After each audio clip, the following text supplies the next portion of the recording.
Hey y'all, welcome to Girl Meets Screen. My name's Norma, your host or whatever, and we are back with Summer Turn Brady, season 3, episodes 9 and 10. We are one episode away. Although, what is this about them deleting the episode list? What is going on? What are we about to find out? I don't know. I have a mic. We'll see how it goes. Actually, full transparency, I recorded 9 and the audio was awful because the mic was too close to my face. So hopefully this is far enough. If not, I'm sorry. I promise I'll just go back to my iPhone audio. But anywho, also I had mentioned wanting to go to a watch party, and I just think this is a funny story to tell, but I found one in Cambridge. I'm in Massachusetts. And when I went to get the tickets on their like Eventbrite, it wouldn't let you purchase. And so I was like, you know what? I hope you can't hear that because my fridge decided it wants to make noise. Anyways, I was like, you know what? Let me call. Let me call. It's worth a shot. So I call. I'm like, hi, I saw this event online. It's not allowed to buy tickets. I was just curious if you guys, like, if we could just walk in there, like, just go to it, or if you have to have bought a ticket. And she was basically like, yeah, Amazon called us and told us we can't do that. So we had to cancel it all. I was like, dang, Amazon ruining all the fun. But anyways, yeah, I thought that was funny. So let's jump right into episode 9. Obviously we were left at Belly going to Paris, but now we are watching the aftermath chaos of it all. Adam calls Connie to tell him, wedding's off. Go check on your brother, please. Be there for him. I have to take Kaylee's parents somewhere to. Adam is fucking Adam. Like, what is wrong with him? Truly, truly, what is wrong with him? Because, like, what my mic is on a pen if you didn't notice. Anyways, squirrel moment for sure. Yeah, what is wrong with him? Like I feel like you giving your girlfriend's parents a ride to the airport is trumped by your son wedding being called up. Like but I feel like in his head it's like, oh, Jeremiah, there he goes again. Anyways, like it's just a regular Tuesday when it comes to me and Jer. So I guess I'll give him like a 10% benefit of the doubt. We're at the bar. Jer, Redbird, Steven, Denise, Taylor eventually. And Taylor and Steven go to talk. She sees Conrad coming. She goes outside. She's like, dude, like, please. You are not who he wants to see. I need you to chill out. Like, just give them some space. Okay. Help us all out and give them all space. Like, girl, calm down. Belly didn't contact you either. So relax. Relax, relate, release. Okay. But yeah, so she tells him to leave. He tells her, like he's gonna say no, but give him a cheeseburger because he's like, no, I want to check on Jer, and she's like, boy, please. And again, I continue to say all of these people are far too comfortable with two brothers falling apart. The way the hijinks would ensue in my family if this happened, like I just don't get how no one is like, no, you guys have to talk, and everyone is just kind of like, yeah, feelings are valid. Period. It's like, listen, I'm here for you, and I got your back. And after I mention it this one time, I won't mention it again. But like, your brothers, she's not on the priority list. You guys are. Like it's too much for me. It's too much. I don't get it. Taylor asks him to just like give everyone space, but he's trying to obviously be there for Jared because that's his brother. And then we are now at the wedding venue. The parents are trying to like kind of sort everything out, get everything handled. Laurel is telling John and Adam that they want to get rid of the flowers. John goes to handle that. Laurel asks about the food. They're like, yeah, no, we can't donate it. It's like a liability thing. And she's like, okay, well, we paid for it, so we'll take it. And Adam's like, oh, we paid for it? You mean I paid for it? Like, he's just being a dick. And he's like, yeah. And she's like, where's Kaylee? And he's like, you mean the woman who put this all together? Adam, Adam, calma, calmado, por favor. I don't know. I need some sort of prequel, or as they call it, like a little novella of the Adam and Susanna lore, because I feel like he's being quite heartless. Like, is it just me? Or like, okay, like, yes, he cheated, but it seemed to me like he was, I don't know though. Yeah, because Laura was the one who invited him to the 4th of July. Did we get a clear, somebody tell me, my memory is awful. Did we get a clear answer on if they were like not together anymore? Like we're done, that's it. And so like, because that would make more sense as to the way he moves now, right? Like it seems like he moved on so quick, and like it's like he barely thinks about her. It's very strange, very strange. Because like the kids going to the grave without him, or like either of them, it's very strange. Granted, I know it's been 5 or 6 years since her passing, so right, like people kind of life goes on for some people. But I don't. It's just weird, right? Like this is the mother of your kids, like. And as far as I know, he didn't cheat. At least with Kaylee, who knows? Maybe he'd been cheating the whole time. But the kids were like teenagers when that happened. So it's like you have a whole family history with that woman. I don't know. Men are weird. That's all I'll say about that. But yeah, they are arguing. He's like, "Oh, how long did your daughter ice you out?" Which like shows how much you know. Laurel iced her out. But yeah, so they are arguing, and then she's just kind of like, "I don't know. Do you want to tell me that I have no idea what I'm doing? Like, does that make you feel better?" And he's like, "No." He's like, "Actually, yeah." And then they kind of laugh it off. And she's like, "Come on, asshole. Like, help me bring this food outside." We're back at the bar. Somebody pour me a drink. Yeah. Mm-mm-mm-mm-mm. I feel like this audience might overlap a little, but I'm going to see Adrian Nunez in Cambridge. Period, period, period. But yeah. Anyways, one more round, bartender. I'll be fine. I said, hey, it's been a long day. I need help. Anyways, anywho, it's Taylor Steven, Jared at the bar. Jared is like, oh, she's with Connie. I just know it. They're on a plane right now to California. Her head's on his shoulder. And so Taylor and Steven are like, no, we saw him. He's here actually trying to be here for you. Fuck that guy. Blah, blah. He pulls out his mom's ring and is like to the bartender, you want one? And she's like, I'm putting this in your pocket. Taylor, if you don't hold on to that damn ring, what the fuck? Also, very important. This is once again how you know Jer does not actually love Belly like in like a I want to be with her or like I know her way. Because even if after that Belly was like, I want to be with Conrad, that's just the truth. She just wouldn't do that. Right? Like she wouldn't just like run away with him. She just would not be able to because she's like fighting tooth and nail to keep the cousins home. Y'all ain't see. She looked the saddest she's ever looked putting them keys on that counter. That girl looked around like, damn, I was so close to co-ownership of this home.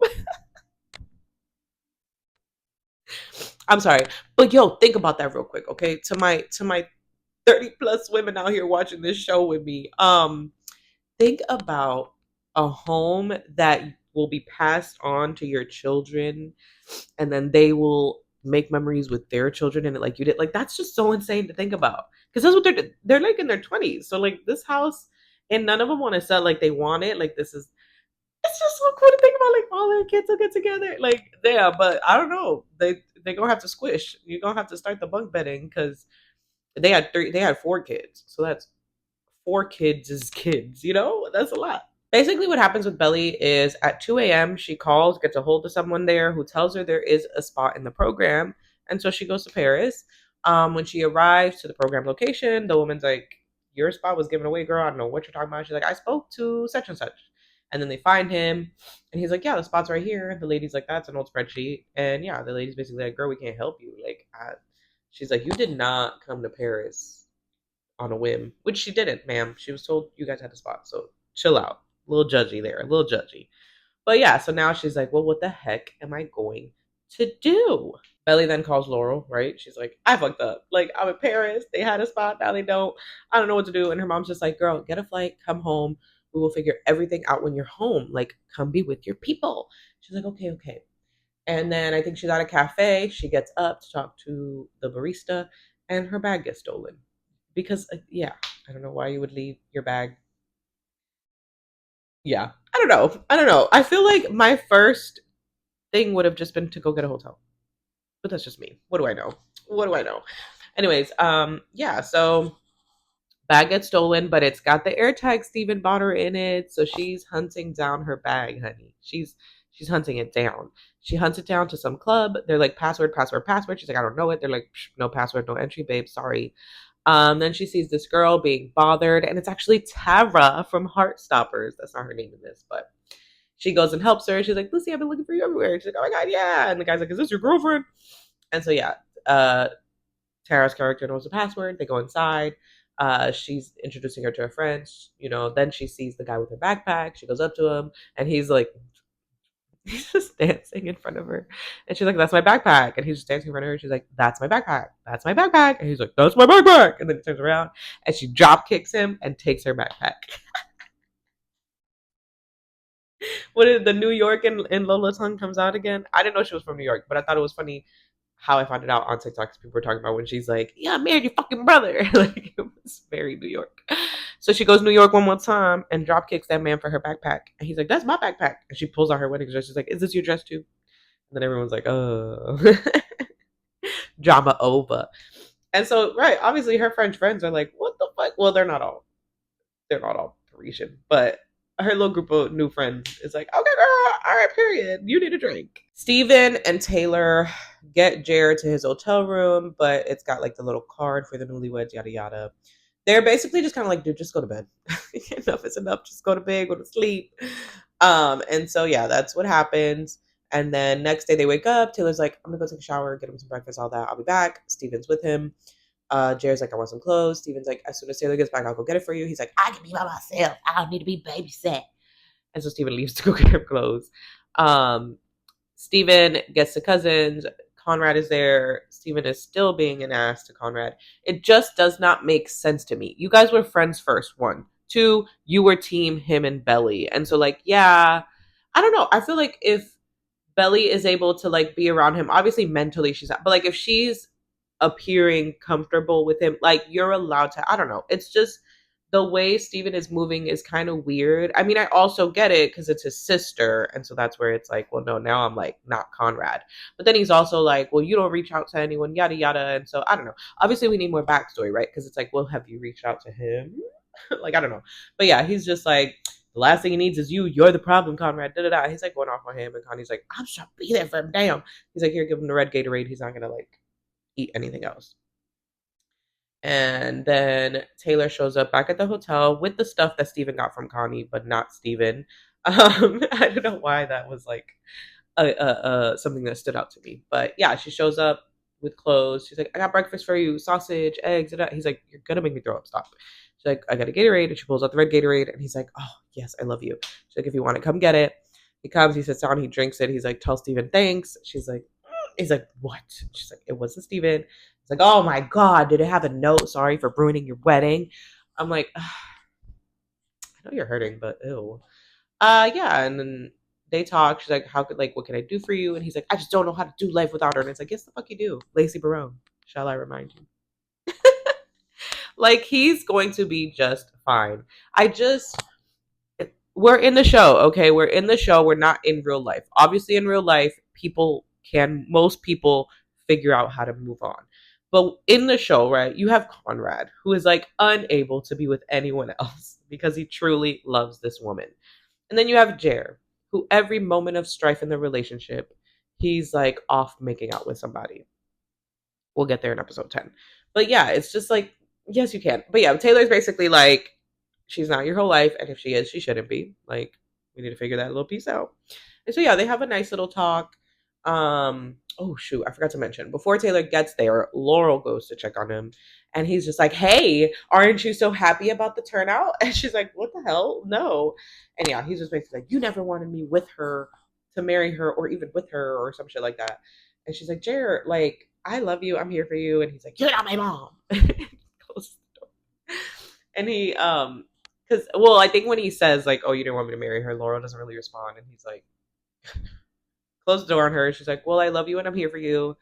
And then the whole Taylor thing happens. So now let's talk about this, okay? Because I know our immediate reaction is to be like, you were going through something. Like, we all understand, we all get it, right? Like, Laurel later does. Everyone is kind of being very understanding.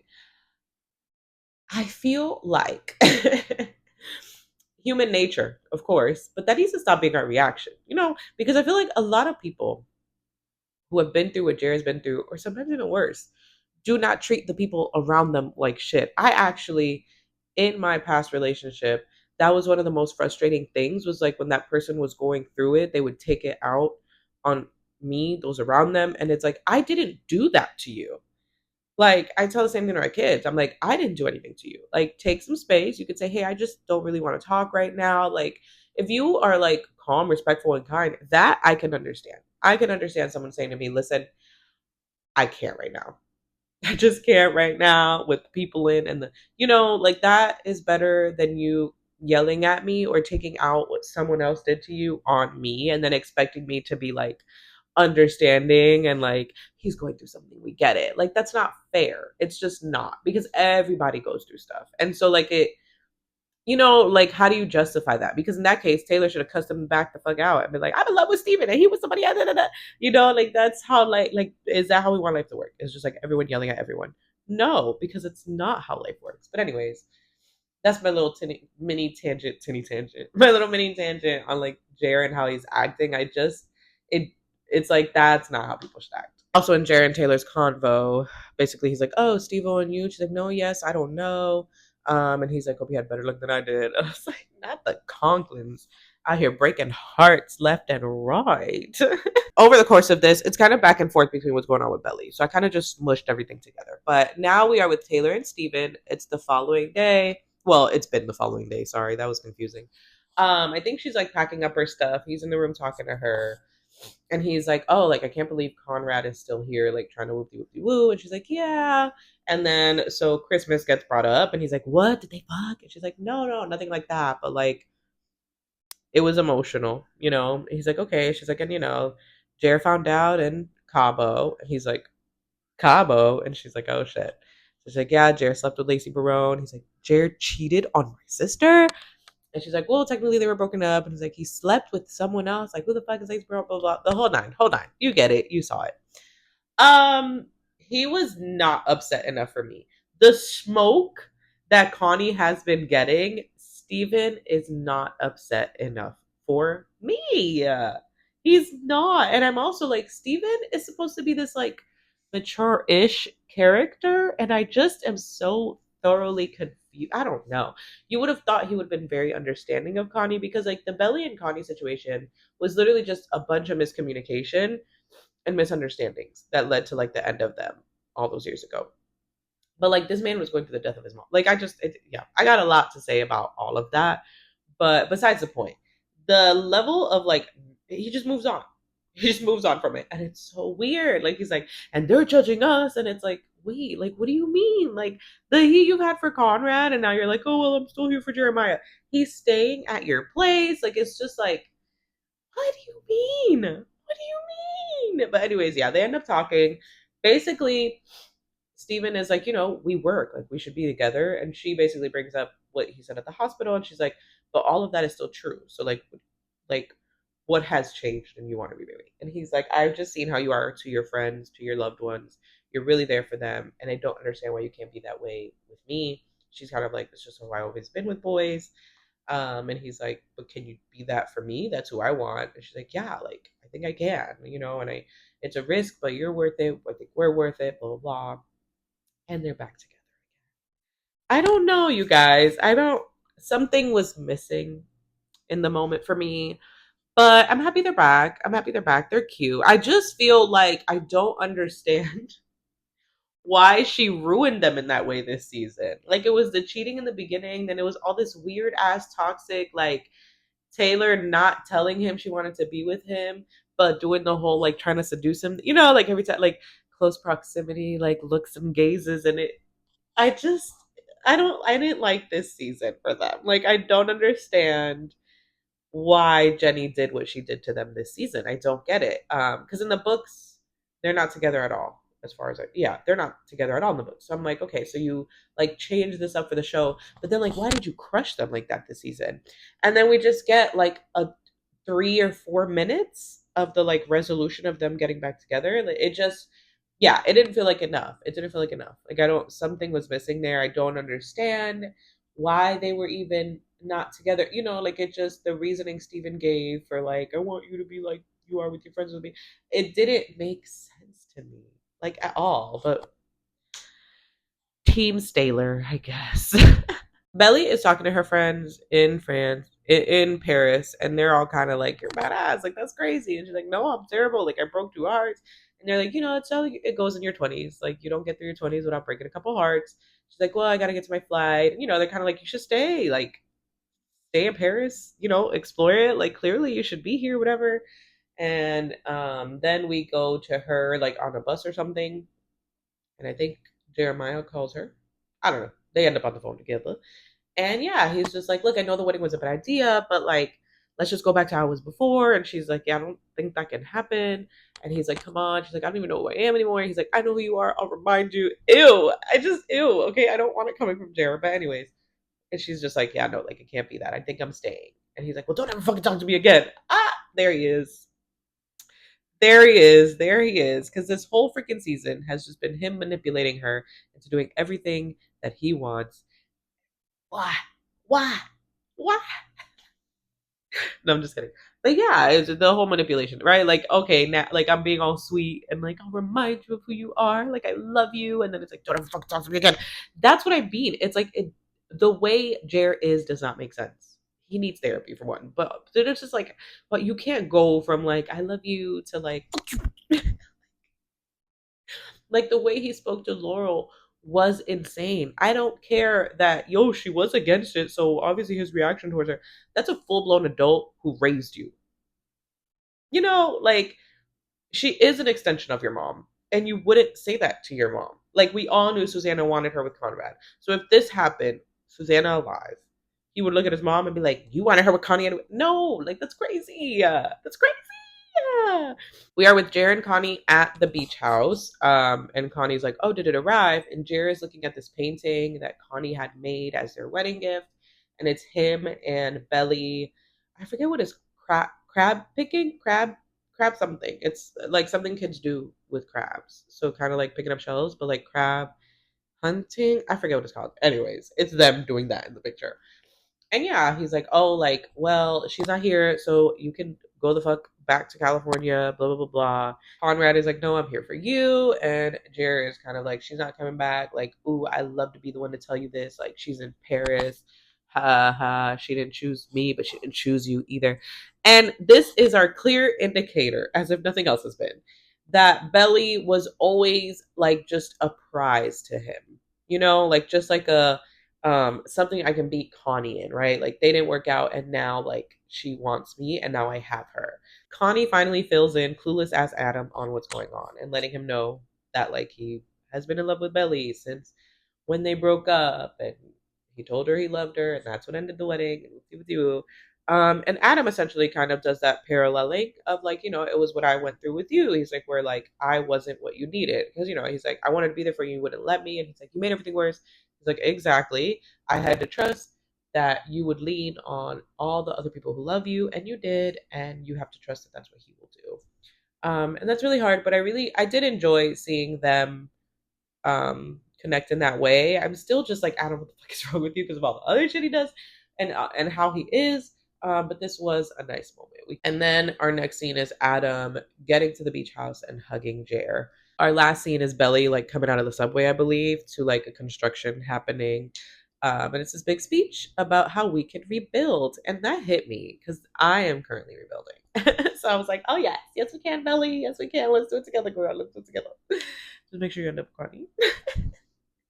But yeah, let's end up episode 9. Now let me jump into my episode 10 notes. Episode 10. So most of this episode is Belly struggling to like assimilate in Paris and struggling with the language barrier, trying to communicate with her roommates. She's like making stuffing for Thanksgiving and like she's has 2 jobs she doesn't necessarily enjoy. Like she's just like, what am I doing? This isn't what this experience was supposed to be, and I need to find that thing that I'm looking for here in Paris, type of thing. And yeah, she decides she's not going home for the holidays because she feels like she won't build up the courage to come back to Paris, and she's just like not done there yet, right? Like essentially is what she's feeling. She's making stuffing for her friends and her coworkers. She has 2 jobs. She works at the bar and I believe a cinema. Meanwhile, Taylor and Steven are hosting a Friendsgiving at Steven's place. All their coworkers are going to be there. So Jared, Denise, Redbird is there. I guess that's like a Taylor's friend thing. Her friends, I guess from the sorority, are there. And so Taylor's talking to Belly as she's walking out of the room. Jared's making out with some girl. A guy walks in simultaneously and is just like, are you kidding me? And Jared's like, oh no, Griffin, I think, or whatever the guy's name was. Come back. He's like, no, we're done. And so I guess that was his boyfriend and he was making out with one of Taylor's friends. And her and Steven are like, stop shitting where we eat. Like, stop, like figure your shit out. Steven's kind of like, bro, couch surfing, you're supposed to move around. Like, you need to get up out of here. Taylor and Steven are being all lovey dovey. Denise shows up with an unexpected guest. He didn't come with her, but she found him downstairs. And it's Adam. And he's coming in.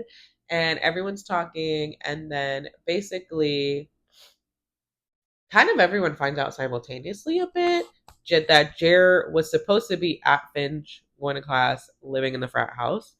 And he isn't. He's at Steven's house, not doing anything. And so basically, Redbird lets it slip because he's like, dude, yeah, we haven't seen you at the frat house. Like, ouch. So you're going to school? Because he mentions, like, yeah, mostly online classes.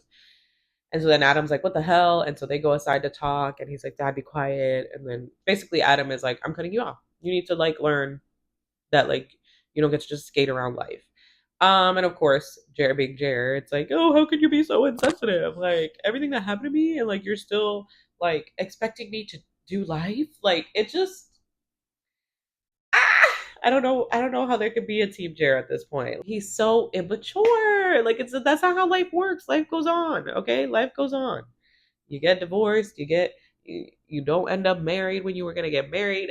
But like you don't get to just not do life. Like, what do you mean? But of course he can because he's had his dad all this time. Also, unfortunately, it appears that John and Laurel will not be happening. They're hanging out, eating, and he's talking about heartburn, and then he's like, "Oh, like where are the pills?" And she's like, "Right there." And he's like, "I don't see them." And she's like, "They're right there." He's like, "I don't know. I think you moved them." And so she like walks up all irritated and pulls them out. She's like, "I told you they were there." And then Connie calls her, and he's kind of just asking her like how Jer's doing, how Belly's doing, if he should talk to her. And she's kind of like, I don't know, like that's something, a risk you have to decide to take, and yada yada. And then we have John in the background being like, Laurel, and she's like, hold on, John. Like, she's really irritated with him. And I guess that's supposed to be like her remembering what they used to be like. That would be my guess. Unfortunately, I don't think John and Laura will be happening, and that makes me sad because, like, low key, that's the couple that I've been rooting for the most. Connie decides to start writing Belly, and I believe we're like listening to his letters through like Thanksgiving, Christmas, New Year's, etc.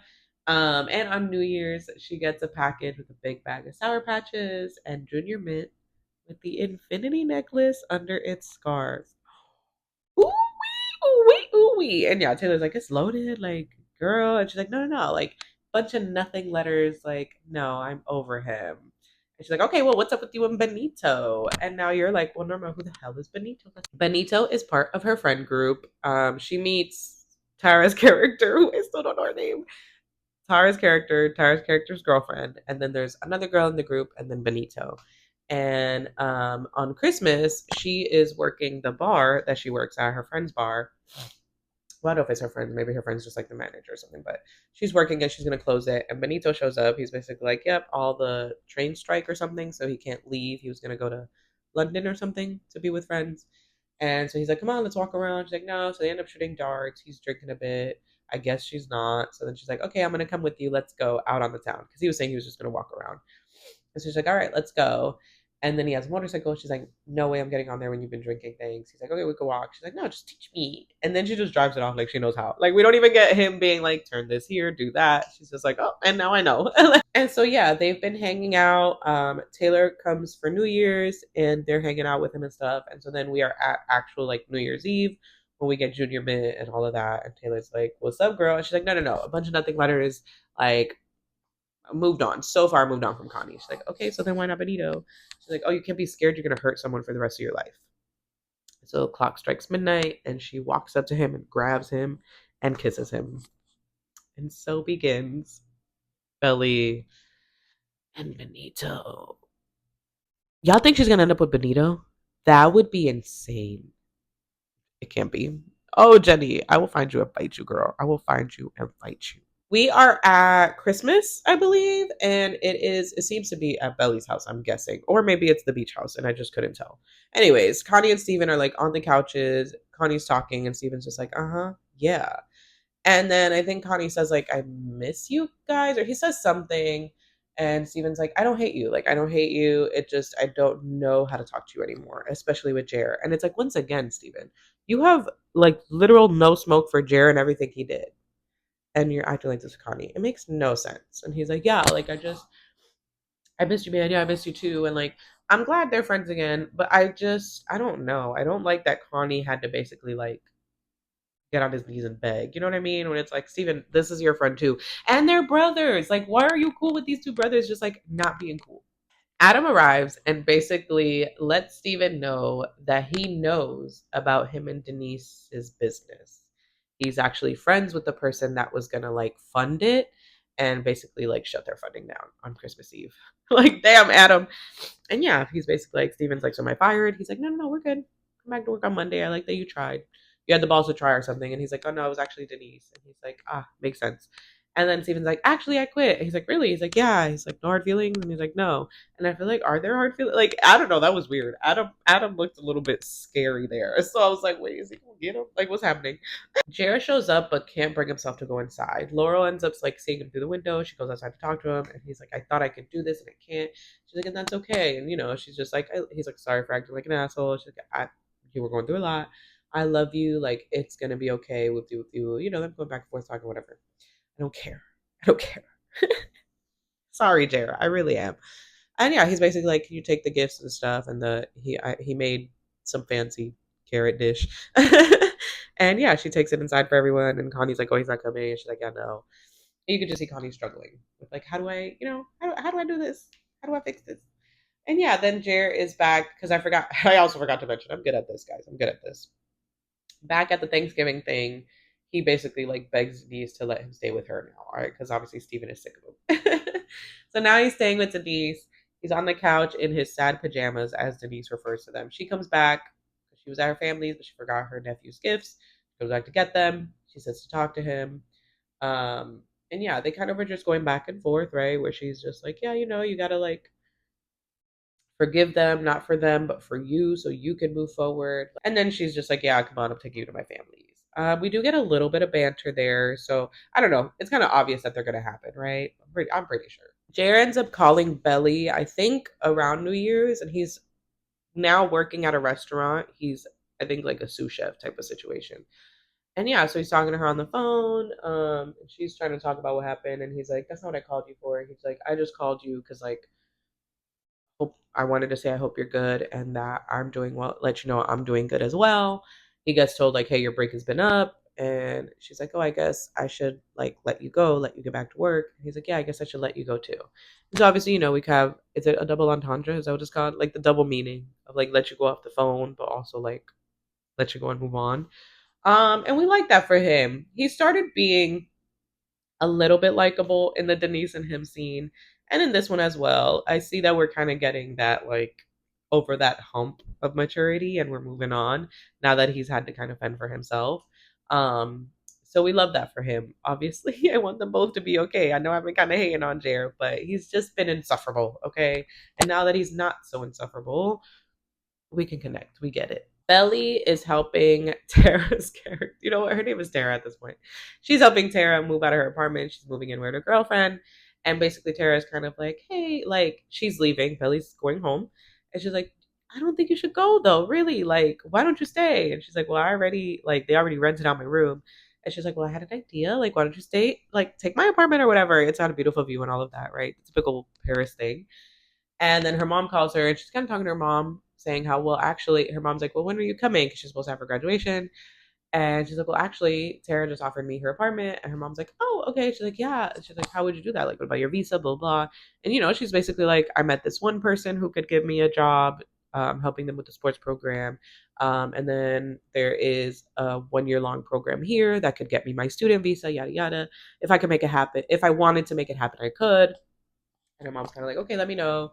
And she's like, wait, you're not going to stop me? And she's like, no. Basically, her mom is like, obviously, I want you close, but I also kind of love this for you. Like, this makes me happy too. And so, yeah, she decides she's staying. She takes the apartment. It's really cute. Benito comes over, finds out she's not leaving. He's helping her. And she's like, but I'm sleeping here alone tonight. Like, I just wanted, first time I get to do it, I'm going to do it alone. And yeah, and then also Benito had asked her to go to his grandmother's 80th birthday or something, whatever, in Mexico, go to Mexico with him to meet his family. We don't see that she agrees. So like she didn't agree at first, right? Because she was going home to her graduation and all of that. But then when she stays, he's like, well, you're staying, so can you come now? And they're just kind of like kissing, making out, and all of that. We don't see her give a clear answer. So, like, we're to assume that she's going with him, but we don't know that yet. The last letter we hear Connie write is essentially him being like, I don't even know if you're reading this because I forgot to mention she hasn't been replying. And so he's like, I don't even know if you're reading this, so why not be honest? And he just says, like, I do think about you all the time. I still care about you, blah, blah, blah. I don't think he flat out is like, confession, I want to be with you, but he is making his feelings clear. Belly ends up writing him back for the first time. Just a little like 2-sentence thing on a postcard, being like, thank you so much for your letters. Thank you for Junior Mint. Glad you're doing well. I'm doing well too. I signed a year-long lease. This is my new address. And sends him her address. Seems like nothing, but it's something. And so then we see Connie talking to Agnes about it, shows her it. She's like, ooh, yeah, that's a whole lot of nothing. And yeah, basically he's like asking, like, should I go to her? Da da da. And essentially everyone around him is like, you have to decide that for yourself. Now I have to backtrack because I realized I forgot a very important scene.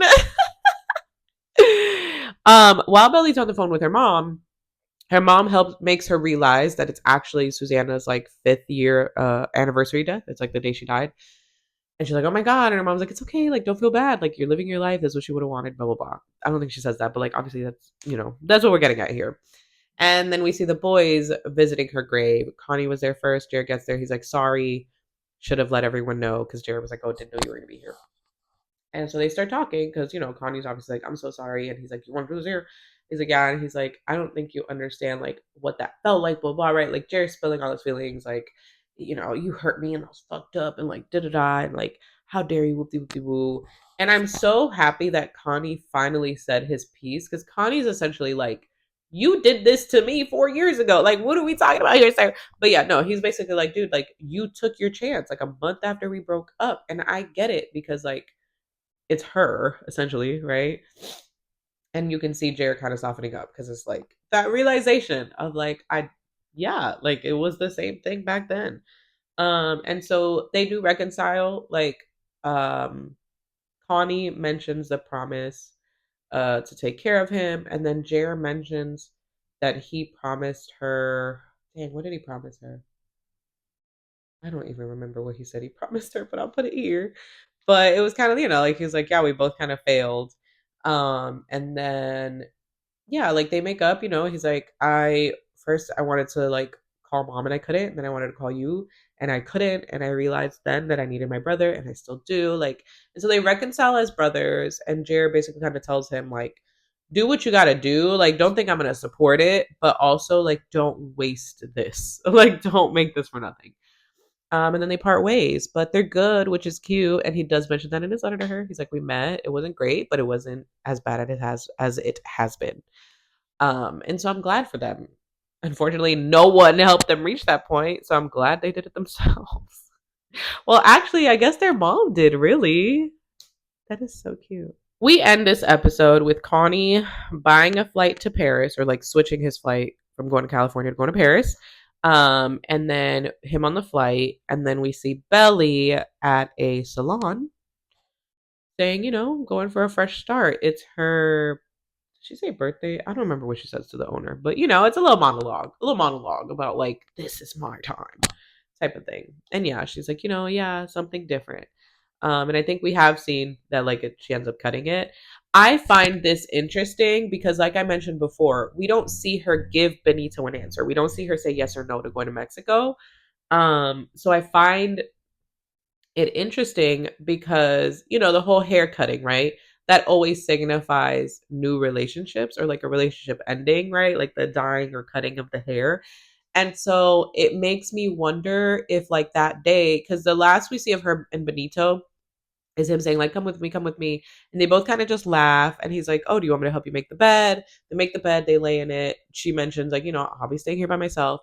And then we see her like in her robe by herself. Like, obviously we see that they're about to like mess around in the bed, but then we see her by herself.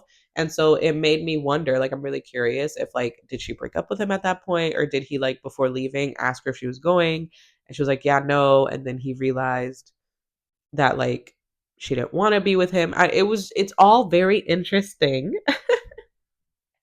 And I'm really excited to see if like my thought process is right. That's the end of both episodes. Hope you guys enjoyed. Like the video if you did. Comment down below your predictions for how this will end. I'd love to hear that. Subscribe for more content like this, and I will catch you in the next one. Bye.